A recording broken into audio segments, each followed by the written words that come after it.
Unang araw namin, tumambad kaagad sa aming paningin ang halos masasabi natin wala ng pag-asang lugar.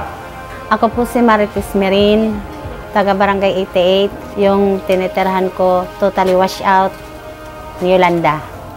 Kinabukasan, umulpot na ang mga sundalo. Damo nga sundalo ang kumanin na din niya Hatakloban para pagkuhanan peace and order. Isang pagkakataon nga na may dala-dala akong mineral water na konti na lang ang laman, uminom ako ng tubig sa harapan ng maraming tao. At nakita ko yung bata na kinakagat-kagat yung labi niya, naglalaway. Ang ginawa ko, ibinigay ko na lang yung tubig sa kanya. Una gud nga nag-rescue amon usa nga team nga ka-uniforme sundalo at tuwera.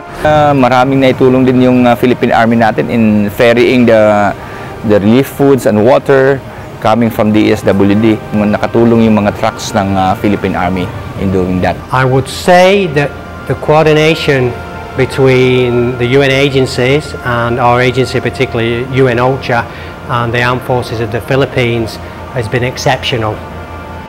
The Philippines Army was part and parcel of the government response to that, and they supported us a lot in transportation and they supported us a lot in manpower.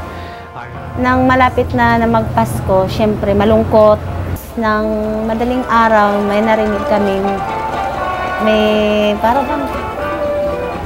kanang Christmas song na palapit ng palapit. Tingin namin mga sundalo pa lang naglalakad sa kalsada. Sa musika na yon, nakikita natin sa mga pagmumukha nila ang pag-asa na hindi lang matatapos sa isang napakalakas na bagyong dumating sa Tacloban City.